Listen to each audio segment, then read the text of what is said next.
morning, everyone. My name is Courtney Dogger, and I'm the president of Network 2020. We're a New York-based nonprofit organization that provides a platform for more informed conversations around foreign affairs and international relations. And it's a real pleasure today to have a forum to talk about the economic impacts of COVID-19 and what the world can do to address what has become not just a major health challenge, but also a major economic challenge. And just as the physical impacts of the virus can only really be mitigated by a real global effort, you know, a vaccine isn't in one country isn't going to help the whole world, and it's not going to stop the problem. So too are the economic impacts. Without a just recovery, we're all going to be feeling the impacts of this in one way, shape, or form for years to come. And so I'm delighted that we have three really top minds who are looking at this problem from many angles and have been for years to talk about what a just economic recovery could look like.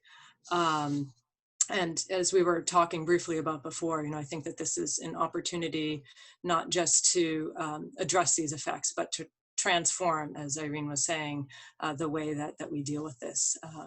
So I am going to just very quickly read the bios before we launch into the conversation. And as a reminder to everyone, at any point, if you have a question, please just feel free to put it in the Q&A box, and we will get to that during the Q&A period.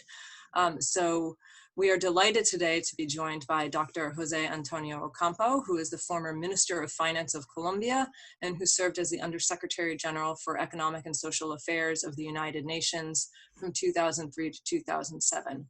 He is a professor in international and public affairs at Columbia University and is a graduate of the University of Notre Dame and received his PhD in economics from Yale. He has also served as a member of the Commission of Experts of the UN General Assembly on reforms of the international monetary and financial system. And from 2008 to 2010, he was director of the UNDP project on Agenda for Citizens Democracy in Latin America. And he is a commissioner of the Independent Commission for the Reform of International Corporate Taxation. We are also joined by the Honorable Irene Ovonji-Odida, who is a Ugandan lawyer, politician, and human rights activist. She was in the Uganda Law Reform Commission, and as a researcher in the Uganda Constitutional Commission, contributed to the writing of the 1995 Ugandan Constitution. She was on a women's lobby that helped to shape the East African Community Treaty and has chaired various charities, including Action Aid International, and carried out election monitoring in Uganda and Tanzania. She was an elected member of the East African Legislative Assembly from 2001 to 2006, and has been in the forefront of campaigns for social justice, gender equality, and human rights. She was chief executive of the Ugandan Association of Women Lawyers until 2018, and she is also a commissioner of the Independent Commission of the Reform for International Corporate Taxation. And lastly, but not least, we have Krishen Mehta, who is a former partner of PricewaterhouseCoopers and served in their New York, London, and Tokyo practices for 30 years. He is currently a senior global justice fellow at Yale University and also non-executive director of the Tax Justice Network. He has taught at a number of universities and is a trustee of the Institute of Current World Affairs in Washington, D.C., and the Social Science Foundation at the University of Denver. He is a member of the Asia Advisory Council of Human Rights Watch and was co-editor of the book Global Tax Fairness, published by Oxford University Press in 2016. So with that, let's launch into our discussion. And so, Krishen, I'm going to start with you just to lay the groundwork. During this time of COVID-19, when tax resources seem to be urgently needed by all communities, I think it's important just to start at the very beginning and talk about what tax justice means and why you think it's important in this context. Great, thank you, Courtney. I'll be happy to explain what tax justice is all about and why it's important, and also what tax injustice is about and why it's a threat to our democracy and to global peace and security, which I think is at the heart of the mission of Network 2020. At a very fundamental level, tax is an investment that people and corporations make in their communities for a more stable society, which is schools and infrastructure and hospitals, roads, and so forth. And justice is where people and corporations on a progressive basis pay what is their fair share of that contribution. So tax justice comes about when everybody is contributing in a fair and equitable way for the society in which they live. Now, what is tax injustice?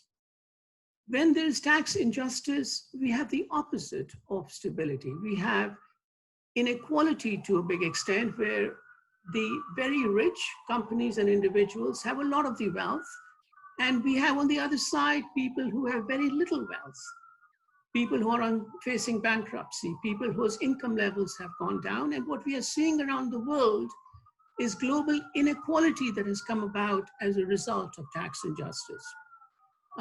There is tax injustice when, for example, multinational corporations can hire a fleet of lawyers and accounting firms to help them take advantage of all the tax arbitrage that might exist in various jurisdictions around the world to minimize their tax obligations. There is tax injustice when, due to financial secrecy, tax havens can exist in the United States, in Switzerland, in Netherlands, in Luxembourg, in Cayman Islands, where people of high net worth and significant wealth can park some of their wealth there so that their home jurisdictions cannot subject it to tax. The extent of tax injustice creates instability, and I think that's something we need to understand. And one of the mentors of the tax justice movement is Dr. Joseph Stiglitz, who often cites in his speeches and who has done a lot of research that indicates that the scope of tax injustice, the loss of revenue by both developed and developing countries as a result of tax injustice is about $500 billion a year. This is based on IMF studies and has been supported by work done by Gabriel Zuckman at Berkeley and his colleagues, that both developed countries and developing countries lose about $500 billion a year as a result of tax avoidance by big corporations, by tax avoidance by the elite, and by simply taking advantage of a lot of tax loopholes and so forth. And now let me put this in perspective. What does $500 billion mean?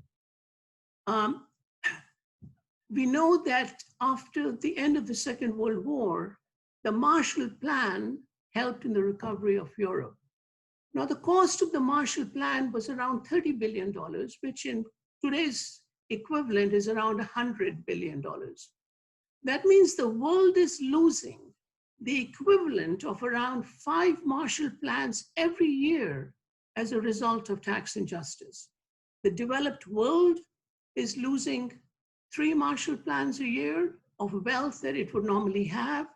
The developing countries are losing about 2 Marshall Plans a year as a result of it.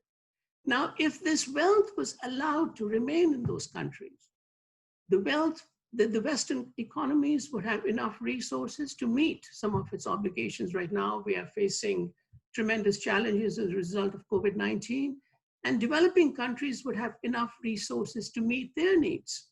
Would we really see so much migration across borders that we are seeing right now in various countries because of lack of opportunities? Would we see people risking their lives in the Mediterranean to go to Europe if there were opportunities existing in North Africa and other parts of Africa? So I think this is a very fundamental issue that relates to global security, that if there is tax justice, then the world actually has the resources it needs for a more stable society.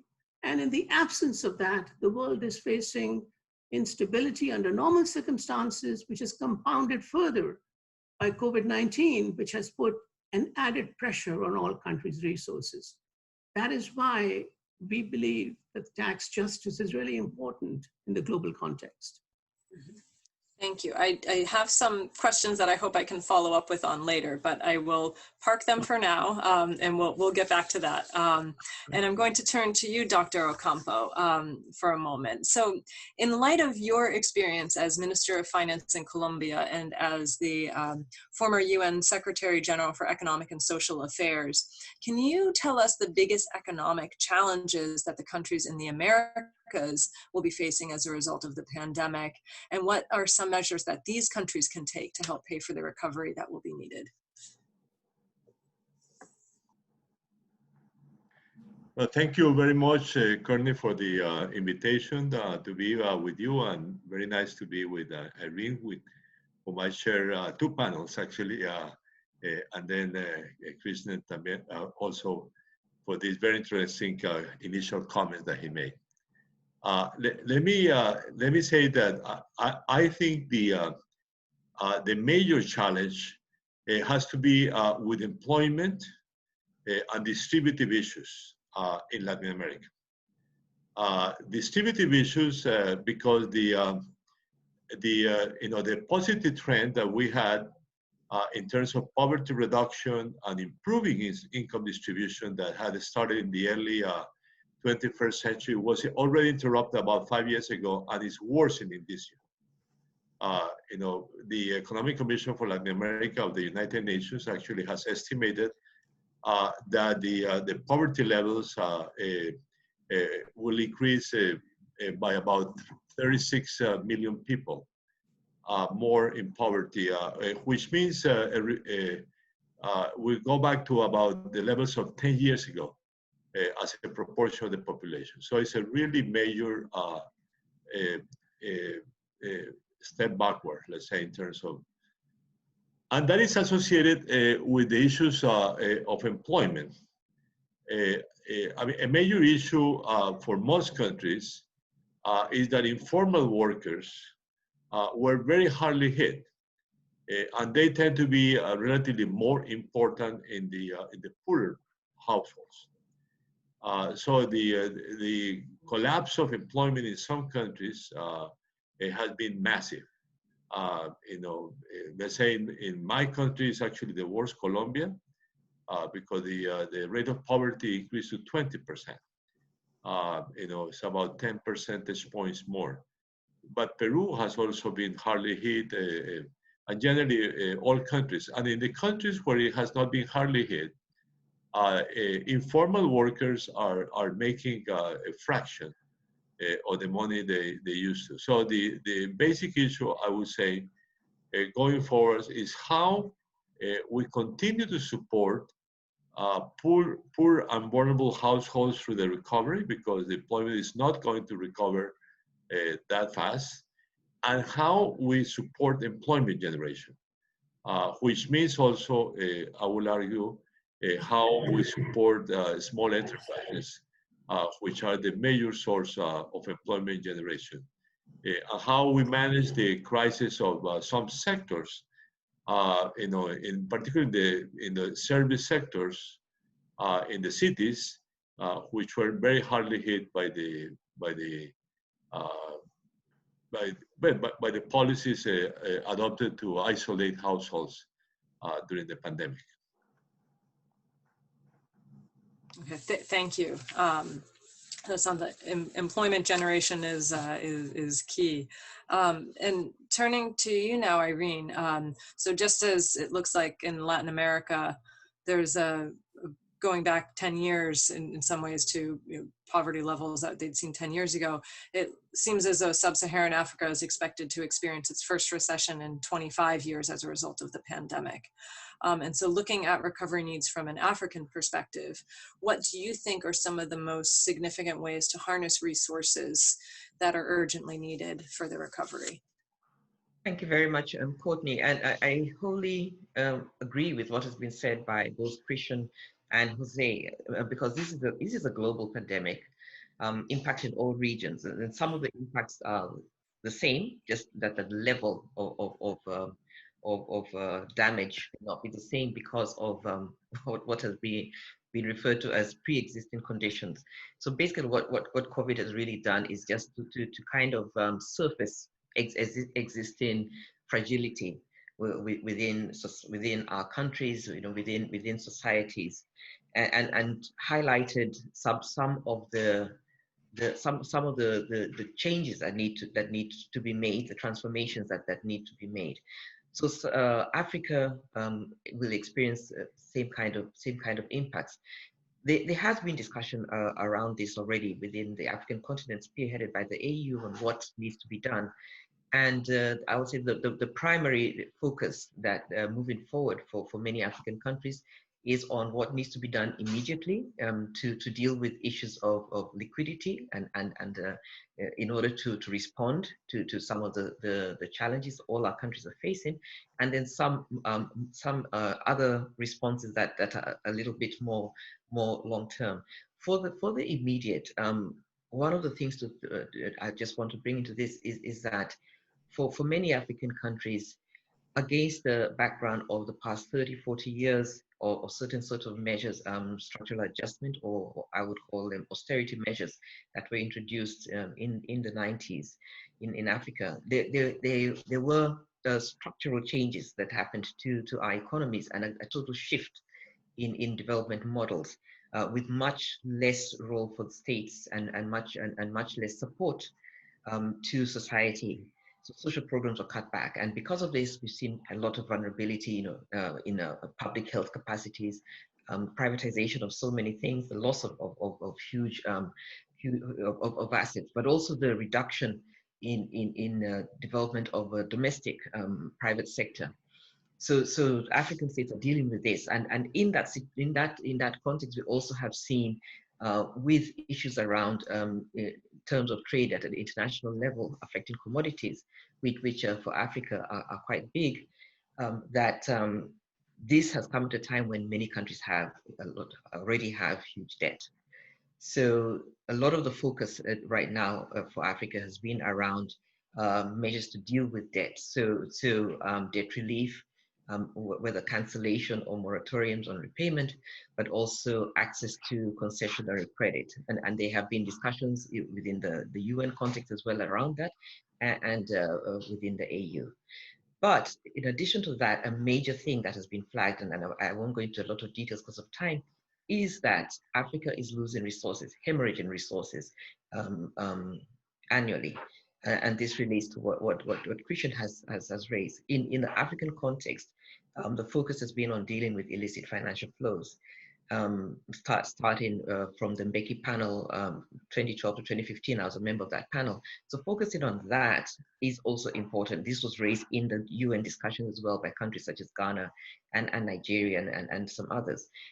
Because Africa is losing money. It is losing money not only through crime and corruption, things like trafficking and so on, but primarily through commercial transactions, largely by private sector actors and enablers in the system. So the losses that Krishen was talking about, wealth parked offshore, and some of the intermediaries, whether we're talking about bankers, lawyers like myself, tax planners and so on, auditors and accountants, all contributing to extraction of the wealth of Africa. Accounts by 2015, we're looking at figures like between 50 to 60 billion per annum, and against the size of our economies, that's huge.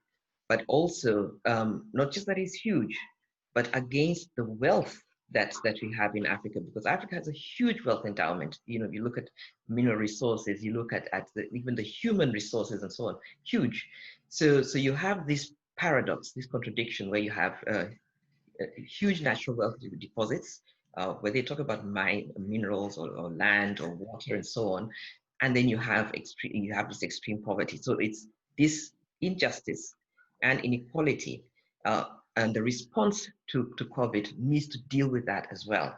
And finally, just that for the Mbkeki panel and for the FACTI panel that both Jose and I are on right now under a UN UN-led process, the solutions are both at national, regional, and international level, because international cooperation will be needed to deal with some of the gaps in international taxation, some of the mismatches and misalignment between different countries that create loopholes that the wealthy and large corporations find their way through.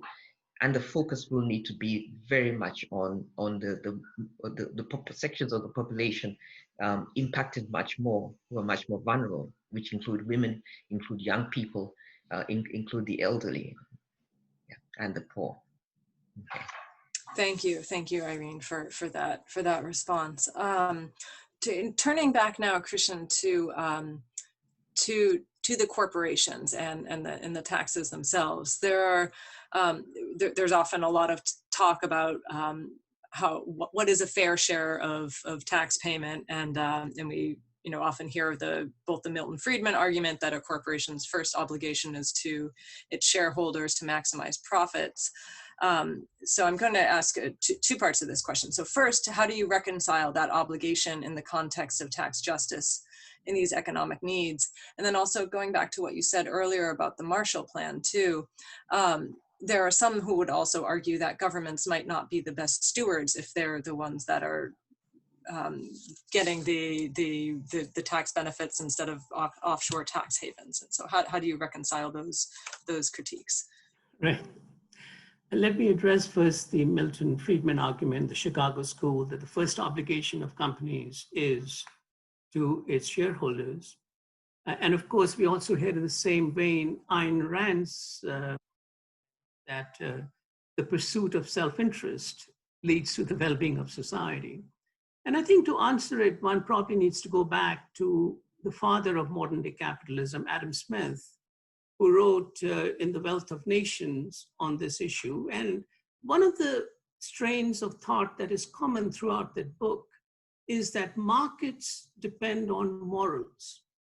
Markets depend on morals. And he reiterated that in another one of his treatises called The Theory of Moral Sentiments, in which he said that the pursuit of enlightened self-interest leads to the well-being of society, and not just the pursuit of self-interest. Now, what did he mean by that, as he explains it in both these treatises?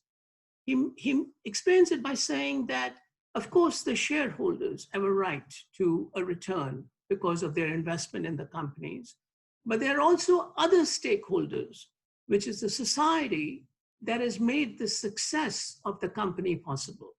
It is a society that has provided the markets for the company to succeed. Society has provided the labor that works in the companies. Society has provided the schools and the universities to educate the labor to work in the companies. It has provided the hospitals that when the labor is sick, they can go to the hospitals and then return to work.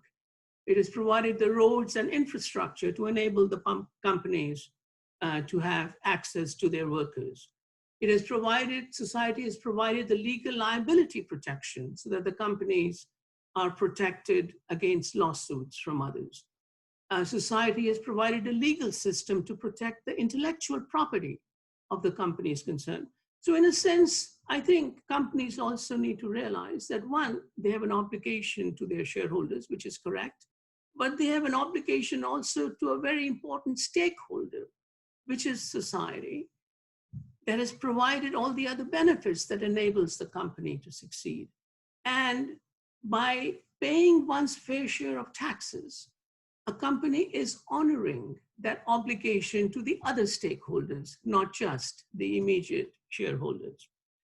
From my personal example, Courtney, after I completed my career with PwC, I worked extensively in Guatemala, I worked in Zambia, and I saw firsthand how, for example, in Guatemala, companies like Del Monte and Chiquita were using tax havens essentially to allocate a big portion of their profits to other jurisdictions, so that Guatemala received only a very limited share of the profits that would otherwise have arisen.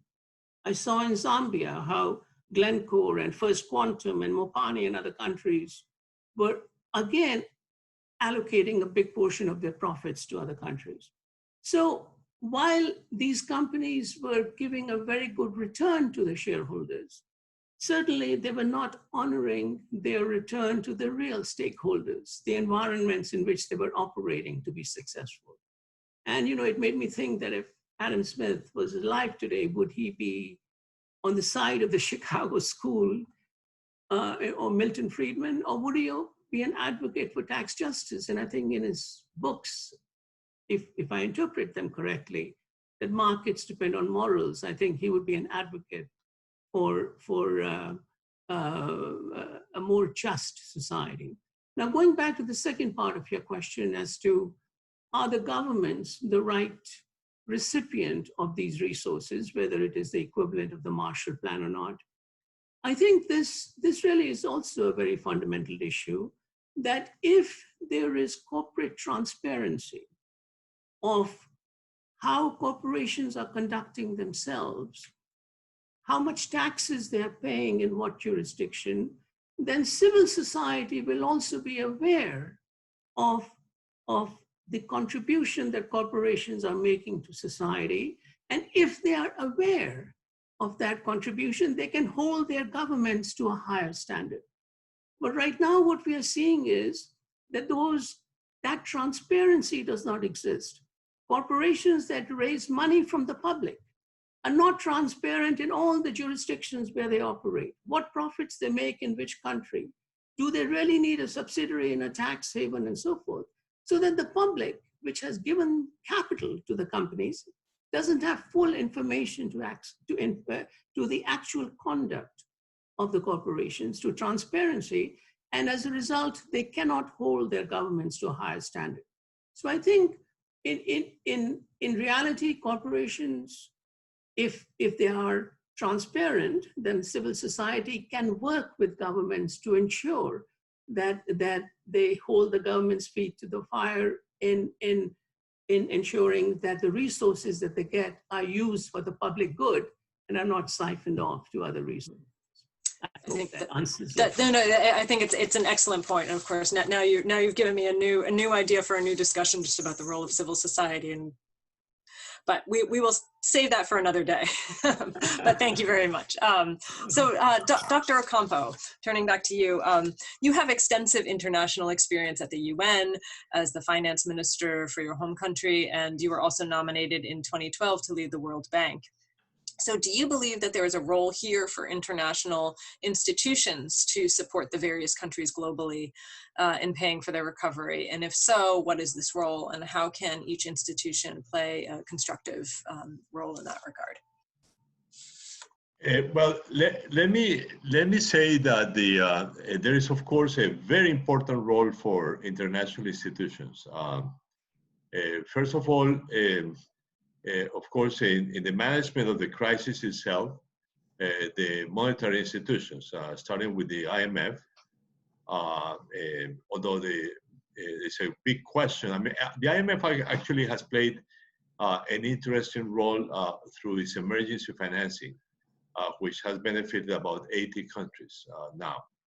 The basic problem is that the resources are relatively small in those packages, and have no conditionality, which is why countries go to the IMF for those funds. But the issue of conditionality, and particularly to what extent the IMF programs that require conditionality will involve austerity policies is, of course, a big question mark during the current crisis. So, now, the second is the role of multilateral development banks. And that means the World Bank, but also the regional banks, the inter-regional banks, like the Islamic Development Bank and now the New Development Bank, even the new Infrastructure Investment Bank of Asia, is becoming global. At least they are very active trying to get Latin American countries to join. So I guess it's going to be probably a global institution. Anyway, it's very important for this. Now, there is a big question mark regarding the multilateral development banks, because in contrast to the G20 decisions in 2009, there has been no call to capitalize multilateral development banks, which is an essential for them to play a positive role like the one they play after the 2008-2009 crisis. So the banks that have money, have capital to expand because they were capitalized recently, like the World Bank actually and the African Development Bank can play a role. But the other banks have no money. I mean, one critical issue, for example, in Latin America is the Inter-American Development Bank, which is electing its new president today with a U.S. candidate, contrary to the whole history of the institution, which has always been led by Latin Americans, very likely to be elected. But the information is that if he's elected, for example, and the Democrats win the elections in the U.S., the Congress is not going to approve a capitalization of the Inter-American Development Bank. So it's a big issue for Latin America. And I guess the same problem is for other development banks. And then there is the issue of debt relief, which Irene already mentioned. I think it's a crucial issue for Africa and generally for low-income countries. The decisions that have been taken so far by the G20, which only cover this year and the official lending from official development assistance, which is too little for too short a period. So there has to be a more important initiative in the area of debt relief for the low-income countries. For the middle-income countries, the story is a bit different. I mean, there are countries that require debt relief or debt restructuring, and actually, Latin America, two of those countries, Argentina and Ecuador, have done relatively good debt restructuring in the context of the current rules. But there has to be more than that. And there have been several proposals, for example, for voluntary debt restructuring mechanisms that would allow countries to use the money they pay to creditors for the recovery, particularly for the urgent needs of health and support for low-income households, and postpone the debt payments or reschedule the debt payments for after the crisis. So that's a voluntary mechanism, which according to some proposals would have to be managed by the multilateral development banks as intermediaries. And finally, let me mention one issue, which was the obvious issue for many of us at the beginning of the crisis. Actually, I wrote about that with some friends in March. Of a major issue of the IMF special drawing rights. About 40% of those special drawing rights go to developing countries. And it's actually a substantive amount of money. It's additional reserves. In a sense, it's a share of developing countries in international money creation because they don't have a share in, I guess, only partly China. Because, but even in the case of China, very small. I mean, by far the most important currency is the dollar and the euro. So developing countries don't share in the international monetary creation. So only through the special drawing rights. That decision, we basically proposed, for example, an issue of $500 billion, that is twice the one that was done in 2009. It was vetoed by the United States. Okay, so those are some of the... Terrific, thank you. Excellent. So Irene, a number of countries in Africa have high external debt and have had civil and economic unrest and are now faced with the cost of the pandemic. Are there, trying to look for bright spots, are there certain sectors of the economy, such as the digital economy or the mining sector, that can quickly provide valuable resources for development? And if so, how best can those resources be harnessed in a just and equitable way? Thanks. Well, I mentioned earlier on how Africa has this huge natural resource endowment, in minerals and other areas. So, so one would look at that as a potential area. But the first thing that I want to flag here, because this is looking at, the question is looking at the connection between, or the context of several countries in Africa having had civil and economic unrest, and then now due to the cost of the pandemic. In Africa, you find that there is a close correlation between high concentration of minerals and other natural resources and conflict. If one looked at a map of the continent and where the minerals are, you'd be looking at countries like DRC, Sudan, South Sudan, Angola, Mozambique, Mali, Libya, Sierra Leone, Nigeria, and many others. And you see, in many of these places, there have been conflicts, or there are ongoing conflicts. So there is that close correlation. Beyond that, so there's a question that we need to ask about. Why is that, and what are some of the factors that have driven conflict in the countries where you have this high concentration of natural wealth? The other thing that one needs to think about in considering which sectors one could possibly look to for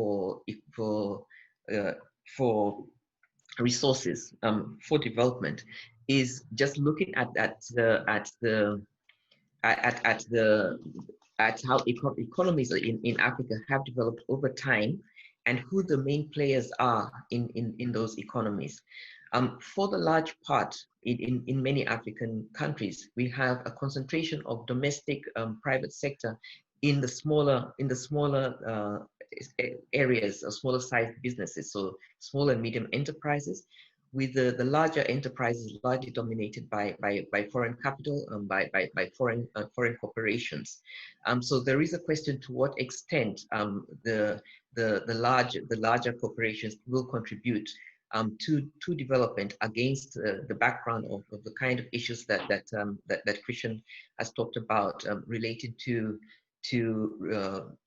the extraction of wealth and the evasion of the responsibility of corporations to pay their fair share of tax on their profits.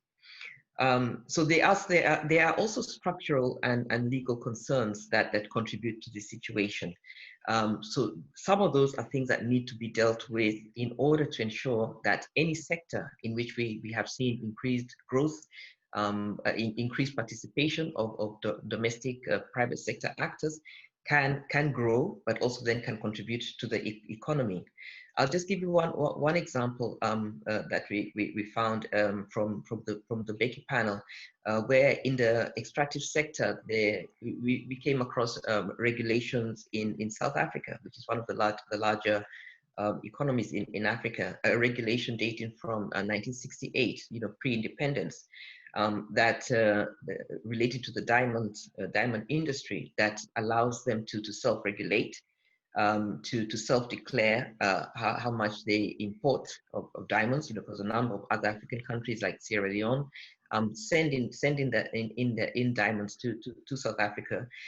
So the actors in that sector, in that industry, self-declare how much has been imported, how much they've processed, and how much they export, and therefore how much they should pay in taxation to the country.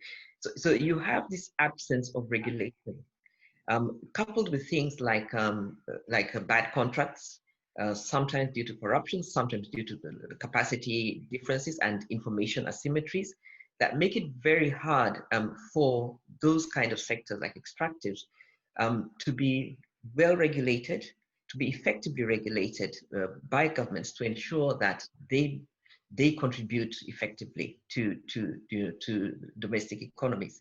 So the issue of domestic resource mobilization is quite a challenging one, and I would say fundamentally one of the things that need to happen for any sector to make a contribution in Africa will be around building state capacity to regulate, changing the model of development, so that the role of the state in ensuring that the private sector pays its fair share and makes a fair contribution is dealt with. Dealing with issues like business and human rights, there are many instances, not just in the extractive sector, but in others, where we see violations and abuses impacting on labor, impacting on the environment, and creating a cost, a cost to the countries that the society has to then deal with. And some of these were cases that that I've seen even in the organization where I worked, where you're dealing with multinationals working, say, in the flower industry, where you have a lot of poor people and women in the labor force, and paying them a pittance, not paying a fair share of taxes, but impacting on the environment through and on the health of their workers, because of the chemicals that are used in the sector. So the regulation by the state is really critical. Mm-hmm. Focus on building the domestic sector. Mm-hmm. And the growth that we've seen in Africa has been in the service sector, increase with more education, so tourism, hospitality, and so on. Those are some of the areas, but which unfortunately are the hardest, by COVID. Mm-hmm. Yeah, so perhaps strengthening some of those areas, but also strengthening some of the inputs that are needed, for example, around education for young people. So that they are able to effectively to have the skills to effectively participate, while strengthening the state role in regulation, so that they are paid well and have occupational and health safety. Thank you. And in that last point too, to Krishen's point earlier, I think that really points to a role for a strong civil society in that. So we have a lot of questions coming in the Q&A box. So I'm going to make my last round of questions. I'm going to title it the lightning round, which isn't really fair to you all because you have a lot to share, but we'll try to get through that so that we can give some time to the audience. So Krishen, you have had experience in both business and tax justice in the United States and overseas. So if you had a wish list of designing a tax system that could address inequality and racial justice in the United States, which, as many of you know, is going through its own upheavals right now, what would be some of its essential elements? Courtney, there are 3 or 4 essential elements I would focus, and I'll go over them very quickly. In my professional career, in 1980, in the 1980s, I was very concerned to see a number of our clients bringing in wealth from Latin America, South America to the United States. And I was trying to understand why that was happening. And then, it became very clear to me that in the Reagan administration, the United States had passed a law, a special law that said if foreigners bring wealth into the United States, they would not be subject to any income tax in the United States on any interest income that they would earn, unlike US citizens who had to pay such income tax. And there would be no reporting back of that income to the foreign jurisdictions. Now, that is a law that still exists on the books today. And if you combine that with banking secrecy that the US provides in Florida, Wyoming, Montana, Nevada, South Dakota, you basically are creating an environment in which the wealthiest nation in the world is draining the resources of the rest of the world to a substantial extent, in addition to Switzerland and others, Netherlands and other countries, which depletes resources from other countries. So I think the first thing I would do is that we address as a global community this whole issue of financial secrecy, so that the resources stay where they are. And I discussed it earlier. Interestingly, when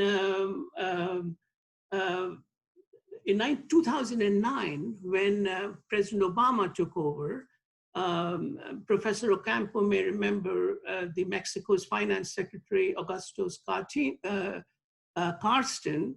He wrote a letter to US Treasury Secretary Tim Geithner and has said, so now that Democratic administration has taken over, is it possible for the US to report back to Mexico the wealth that Mexican elite have in US banks so that we can start to tax that income? And all he got was a very diplomatic reply from Tim Geithner saying, essentially, because of the lobby pressure of the American banks, no such reporting could be done. In another anecdote, One time I was giving a talk in Mexico City and somebody explaining banking secrecy there, and somebody raised his hand and said, Mr. Mehta, do you think it's fair that the US has, through secrecy, depleted a lot of the wealth of the Americas and the rest of the world? And now when our migrants are at the borders, they say, let us build a wall. You know, that is the real issue. Going back to another issue, which I've covered already, which is the abuse of tax havens, I think that's a very important reform. Again, when the Obama administration took over in 2009, Senator Carl Levins held hearings on this issue. There was a Democratic president, a Democratic House, and a Senate.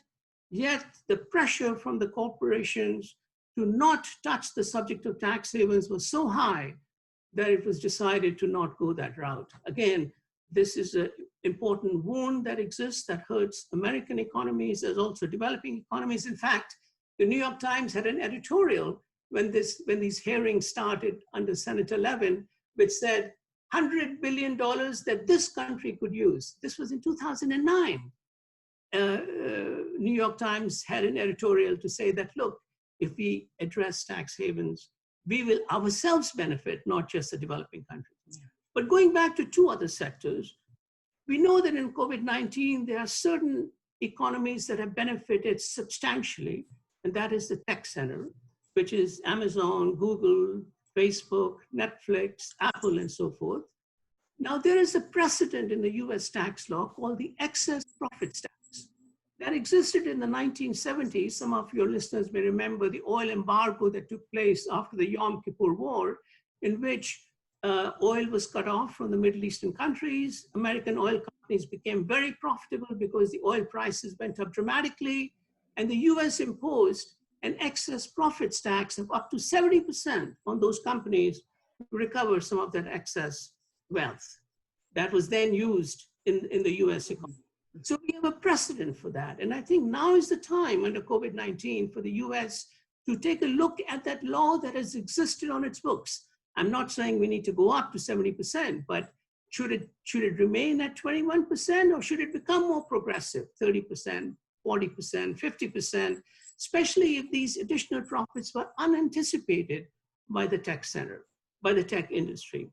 Another tax that I think is very important, which can raise substantial revenue, especially at times of COVID-19, affects Wall Street, which is at its higher level than ever before. And that is the financial transaction tax that I think, look at France already has a financial transaction tax. Angela Merkel is putting together a group of 11 countries in Europe, in the EU, that will implement a similar financial transaction tax. And that is a tax that looks at all the churn that is taking place in Wall Street.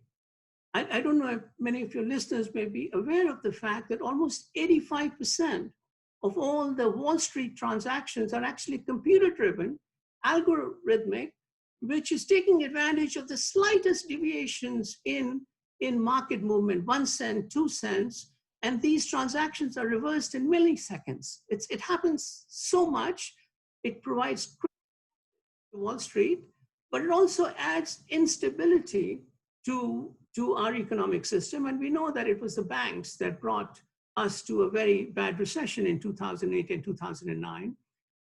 If we simply impose, like France does, a tax of 0.25% on the transactions that take place on Wall Street every year on stock, annually, there are about $200 to $300 trillion worth of transactions that take place as a result of this stock churn.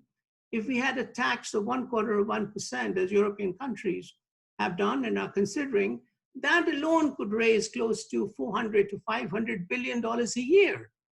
Now, that provision of an FTT already exists on the books in New York State, but right now it is rebated back to the banks.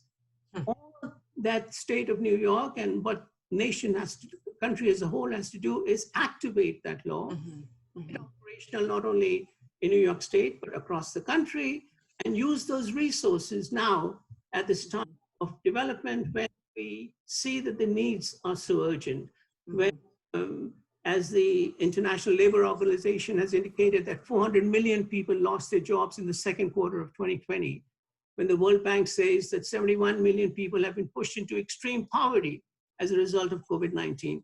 Let us use these resources that are easily available so that we are not borrowing from the future constantly. And I think I would close by just mentioning that famous comment by the German theologian Dietrich Bonhoeffer, who said that the ultimate test of a moral society is the kind of world it leaves to its children. We as a society have an obligation to respond to that. Are we going to continue to subject our young people to the debt that they have, to the eviction, to the lack of job opportunities, to insufficient health? Or are we going to address them through these resources that are within our reach, if there is a political will to access them and to thereby create a more holistic society? I think that's the challenge of our times. Thank you, Krishen. Dr. Ocampo, really quickly, just wanted to talk a little bit about tax incentives, because that is a challenge faced by many developing countries, and they often try to use generous tax incentives to garner foreign direct investment and employment, which is something that you had mentioned was critical to Latin America. And businesses are very likely to ask for this even more in the name of reconstruction after COVID-19. And can you just, really quickly, just give us your take on these types of tax incentives, and whether you think that they would be helpful or harmful in the wake of the pandemic? But that is a big question, let's say. I frankly think that the tax incentives are part of a broader tendency, which is what in the jargon of the international tax debate has come to be called tax competition. So one country reduces tax rates, forcing other countries to do the same. Some countries give tax incentives that forces other countries to give tax incentives, etc. So that's why actually in the current negotiations on international taxation under the BEPS inclusive process managed by OECD, the pillar 2 is actually about guaranteeing a minimum tax on corporations, a minimum effective tax on corporations, which I strongly support. I think most of the incentives that are given to foreign investors, and generally most of the incentives are given through taxation, do not generate much investment. This is, by the way, a major conclusion of several studies by the International Monetary Fund, which has done a very excellent work on this. So in fact, they only provide benefit for for multinationals and the very rich in the developing world, and not generate investment. By the way, the same is true of the United States. I mean, the idea that the reform that was adopted under the current administration will give rise to a significant increase in investment. That has not taken place. Actually, what happened was that it generated a lot of cash in the hands of firms, which allow firms to buy back their stocks, with a profit, and generating a profit to stock owners. Generally speaking, it is quite unclear whether incentives do generate significant effect. So my view on this is that we have to move in the direction of Pillar 2 of the OECD inclusive process on BEPS.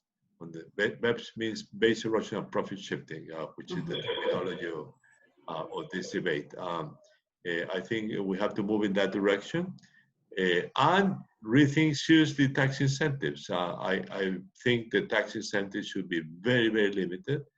I mean, there are areas in which I think it makes sense to give tax incentives. For example, all the environmentally associated projects, I think that makes sense. I mean, fighting against climate change is a priority. I will, by the way, mix that with a carbon tax of a significant amount everywhere, and even to finance those investments or those incentives for projects to combat climate change. But you know, there has to be very limited objectives in taxes, in tax incentives, and I think they have to be financed. I mean, in the jargon of economics, where the money that is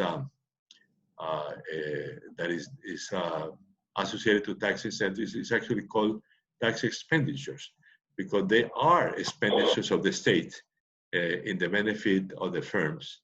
So, you know, whether it makes sense for a poor country to subsidize, let's say, a multinational is a big question. I mean, Irene also referred to that point in her presentation. Thank you.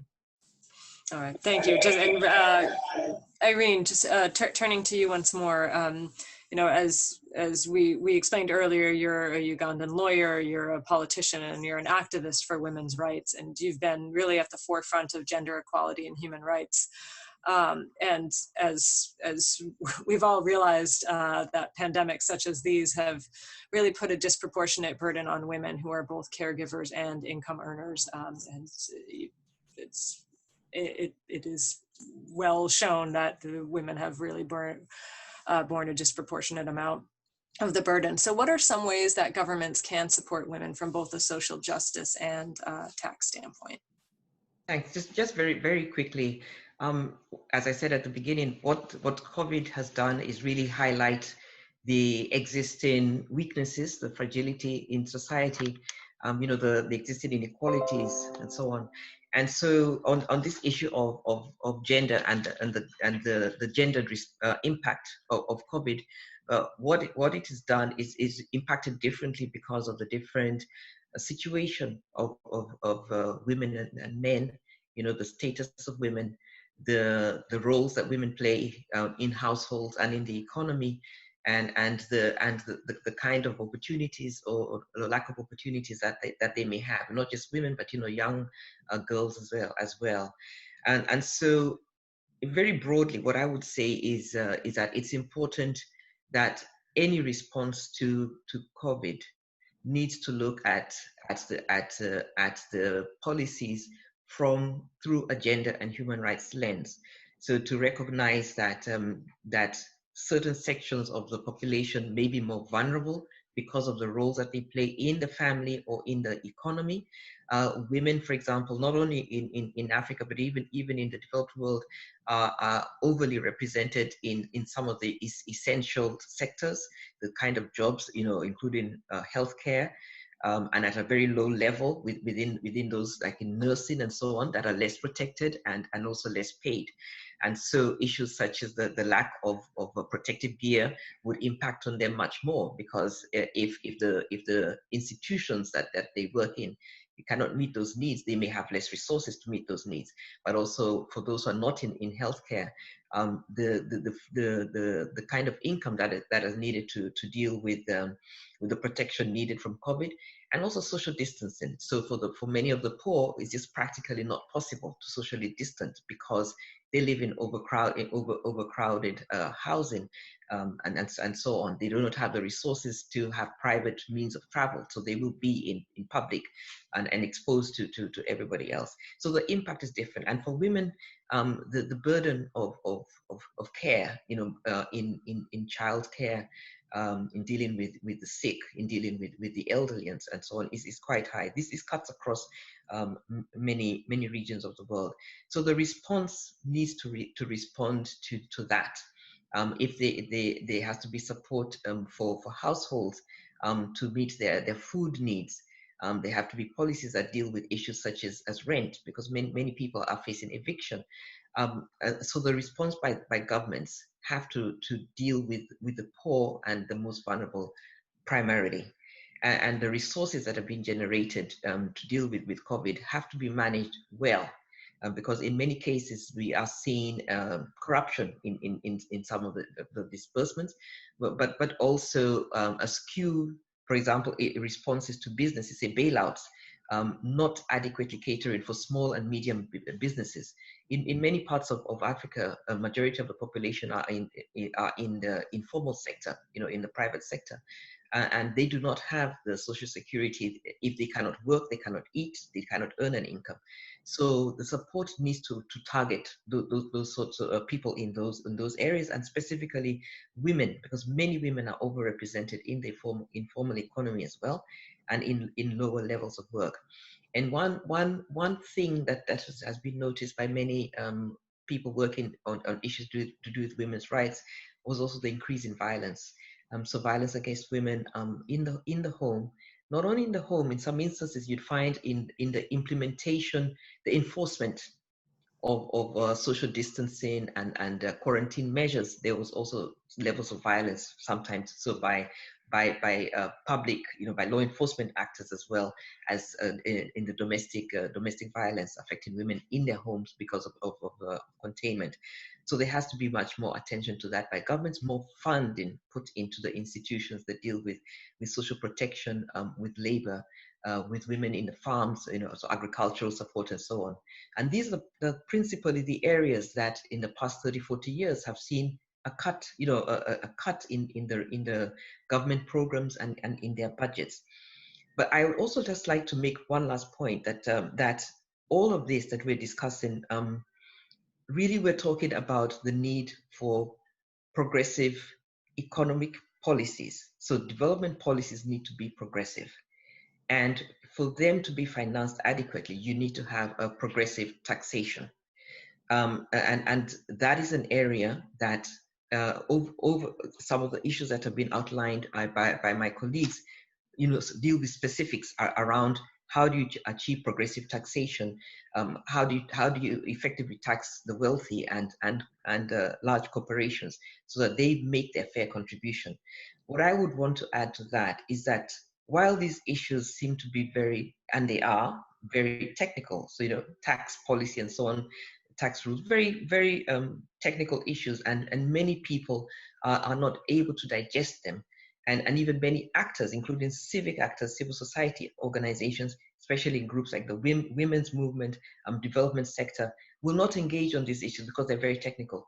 But we see that they really impact directly on the things that they focus on. So the human rights, the gender equality issues, but also that while they're very technical, they're also very political.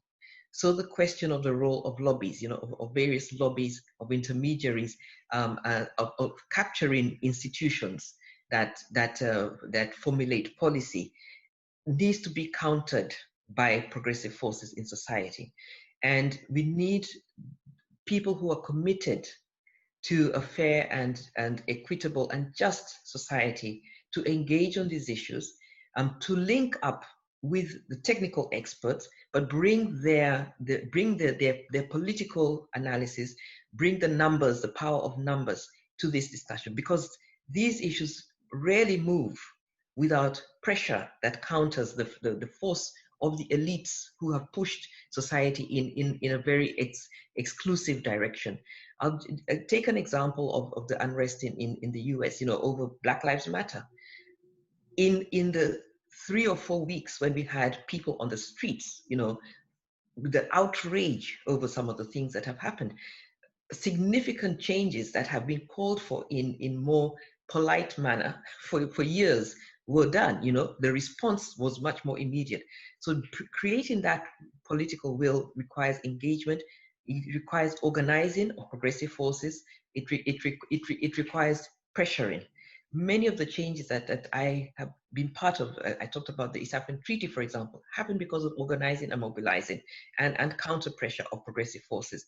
The positive thing for me in all of this is that elite that my colleagues have talked about, who have really contributed to pushing a much exclusive and exclusionary version of development, the impact of what they have done, while it started and is felt much more in the quote unquote peripheries, so developing countries, the impact is coming back into developed countries as well.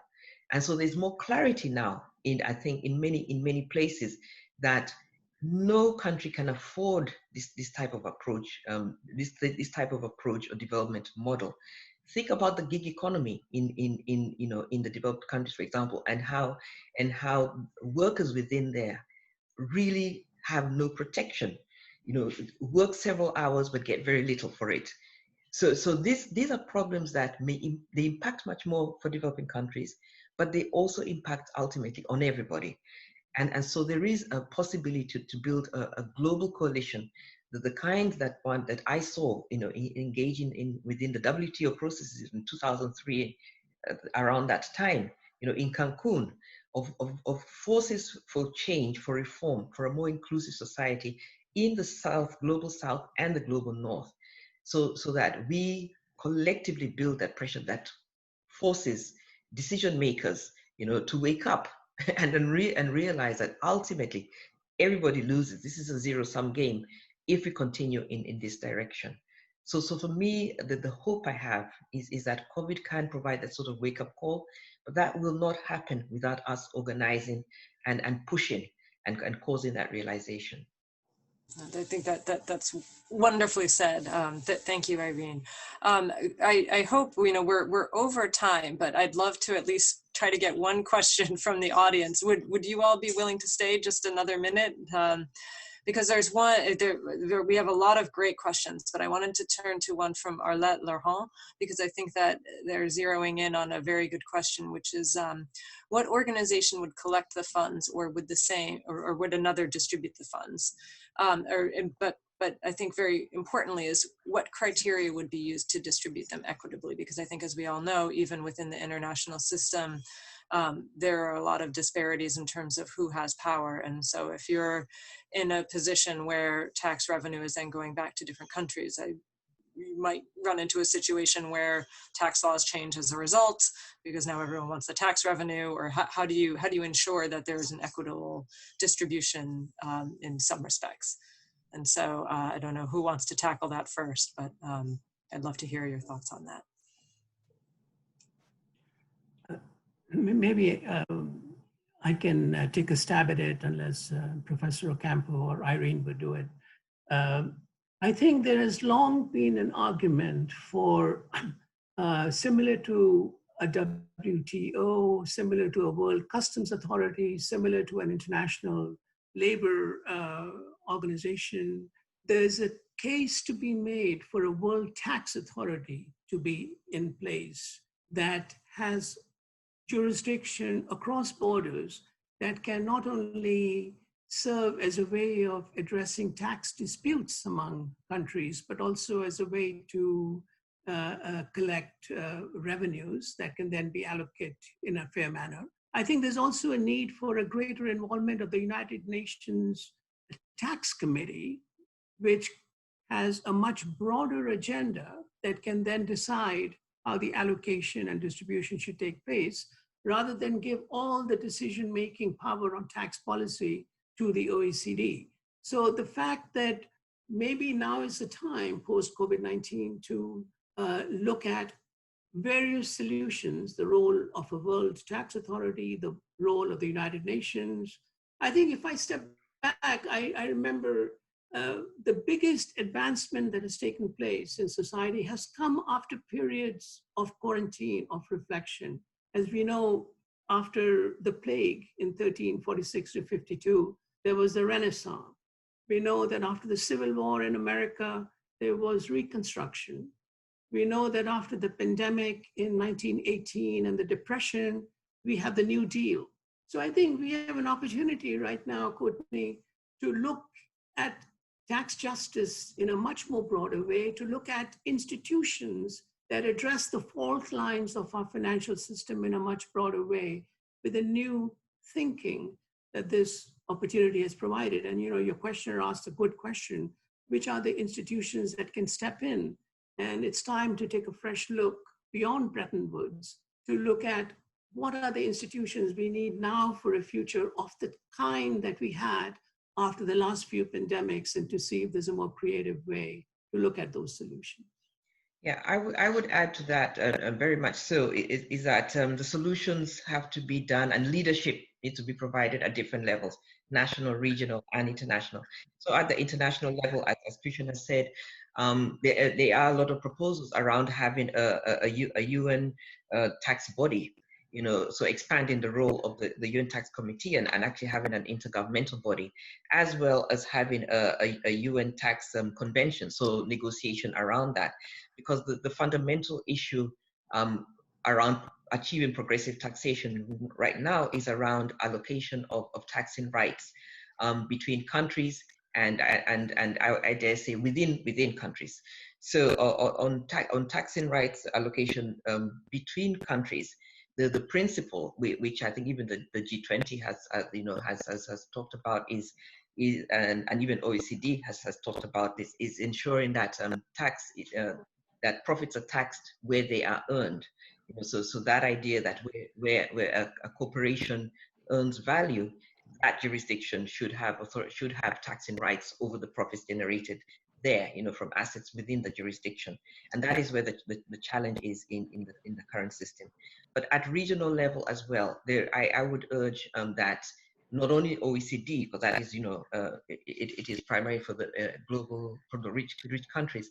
I think regional organizations such as the AU and in other continents, you know, Asia and Latin America and the Caribbean, need to also start looking at regional rules and developing sort of regional standards that relate to the diversity and situations of their members. And some initiatives have been taken. So in Africa, for example, you have the African Tax Administrative Forum, which is proposing model tax treaties, things like that. Why the regional approach is also critical is in order to have more coordination between countries which have similar situations and similar problems or similar priorities.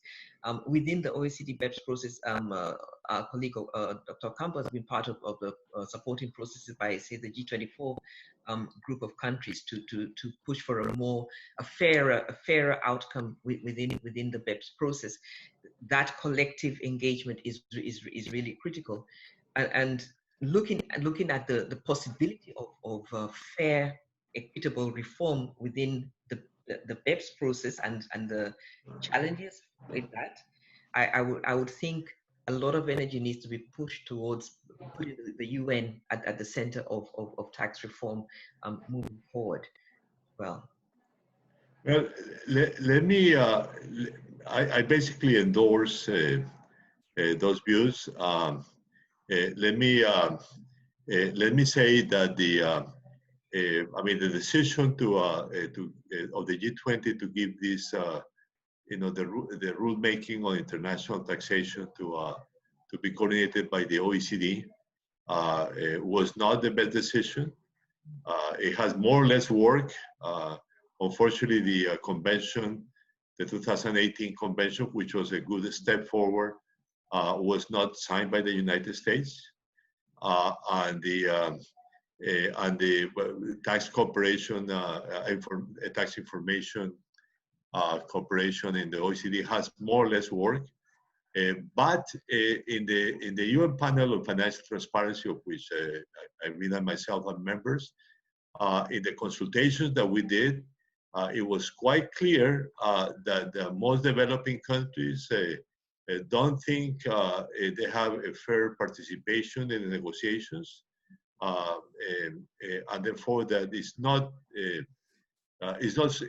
the so-called inclusive framework of OECD on BEPS is not inclusive enough, let's say, and it's one major issue going forward. I have always been of the view that this process has to be managed by the UN Tax Committee. In fact, I did make that proposal when I was Under Secretary General of the United Nations to create an intergovernmental body for taxation. So transform the technical committee into an intergovernmental body in the UN. my proposals on how to upgrade the committee were accepted. That was in 2004, but that reform was not accepted. Developing countries through the G77 brought it to the Addis Ababa Financing for Development Conference, and it was essentially vetoed by the US and the UK. So it was not, I mean, the rest of the European countries washed their hands. Essentially, they were neutral in that, and therefore, you know, it didn't go a step forward. And in any case, that's all for tax rules, for how to design tax rules. The proposal of having kind of a body that collects tax revenues internationally, that's even farther from any that's very far from any possibility. I mean, the only scheme that has that is the European Union, right? That has a very small proportion of the taxes being collected by the union itself, but that's less than, you know, in the order of 1% of GDP of Europe, or even less than that. So I don't think there is any possibility of a kind of international tax body in that sense.